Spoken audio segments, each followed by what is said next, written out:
Anyone who's watched snow tracks already knows that I have very strong feelings about what is a true crossover snowmobile. What are the things, what are the characteristics that it absolutely has to have? And for me, one of the hallmarks of a real crossover sled, or at least a class-leading crossover sled, is a trail width front end, 42 inches wide.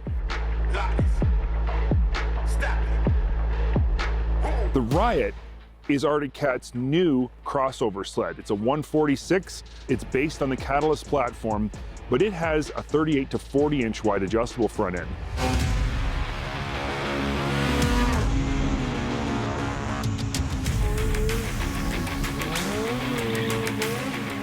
So let's just talk about it right away. What is the front end on a Riot? 38 to 40 inch adjustable. It comes set to 39 inches, and you just change spacers on the actual ski saddle to widen or narrow the sled by an inch either direction.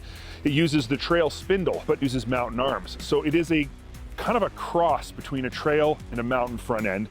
Uses your standard trail ski. So this is something that's very familiar and gets excellent bite on the trail. High speed cornering, low speed cornering, mellow cruising. It didn't seem to matter how I rode it, loose, hard pack, anything. It went around corners without lifting its inside ski, without getting kind of out of shape and segmenting the corner. It was great. Now there's a lot more going on there to why that works. The front end is obviously a huge part of it. Another massive part of it though is a low center of gravity and extremely centralized mass. And this is something we've talked a lot about with the Catalyst platform, is how centralized the mass is. But we haven't gone into a lot of detail or talked a lot about why having the engine so much lower makes such a big difference. And it's pretty obvious why that would be. The lower the engine is the single heaviest component on a snowmobile. The lower that engine is, the less likely the sled is to tip over in the corners. And I think that Arctic Cat has found a real sweet spot with this setup where the engine is mounted in terms of flat on-trail cornering. AJ and I and Mark, we all agree that the ergonomics on this sled are absolutely fantastic. In fact, when it comes to a ZR, AJ and I have agreed pretty strongly that the Catalyst has the best ergonomics in the business right now. Does that crossover to a crossover? And yes, it does. Sit down and stand up is the hallmark of a crossover sled. You're gonna sit down to ride on the trail, you're gonna stand up to ride off trail. So it has to have very flexible ergonomics. It has to work good when you're sitting down. It has to be comfortable and it has to be good for cornering. But when you stand up, it has to be good for getting off the side of the sled, for moving from side to side and balancing the sled from side to side. And the Catalyst does an incredible job of this.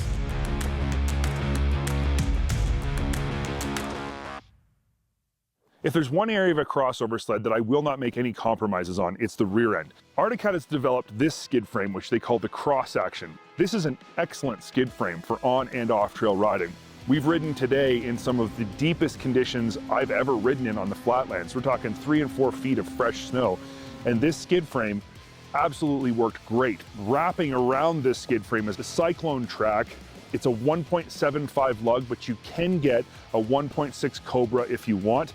If you think about it, going off trail, especially if you find deep snow, that's something that requires horsepower. In my opinion, every great crossover sled on the market has been an 800 or an 850. Now, Arctic Cat has released the Catalyst this season with only a 600 under the hood. Everybody knows that. It's a cool 600. It's a laydown engine design, super low. It's got a belt drive. This is the airbox. It's all integrated. It's very, very unique setup, and it works excellent. But here's the facts of the matter. When you're out in 3.5 or 4 feet of powder, track speed is everything. This 600 works good, but it doesn't work great. Giving it credit as a 600, it is actually a very good 600 for this kind of riding, for deep snow riding. But there were multiple times as I was riding in deep snow where I could have just used a little bit more power. One thing I did find though in the deep snow is that these engine air intakes right here, this is the engine air intake, and it goes down into the airbox up front here. Those intakes, even though they have frog skin coverings, and there's an intake on both sides, they would get covered in snow and the sled would bog. So I think Arctic Cat needs to take a look at that, look at how snow is retained here on the side of the sled and come up with a better way, because that was problematic when we were in really deep snow. The very last moment you could possibly want a bog, you'd get one, and that caused some problems. So I think that's something that could definitely be improved. Again, though, this only shows up in ridiculously deep snow conditions. In average snow conditions, that never becomes a problem. So I guess the question is, does the Catalyst-based Riot 600 make a good crossover sled or a great crossover sled? You know, the truth of the matter is, it's a great crossover sled, it really is. If you're the kind of rider who doesn't need to go into 3.5 to 4 feet of powder all the time, then you're not going to care about the 600 motor. It works great. You're going to love the front end and how it handles, because it does handle excellent on the trail, and it may even be changing my mind about my rule that you have to have a trail width front end to be a true 50/50 crossover. You've got an excellent rear suspension that rides great on the trail, but really doesn't give up anything off trail either.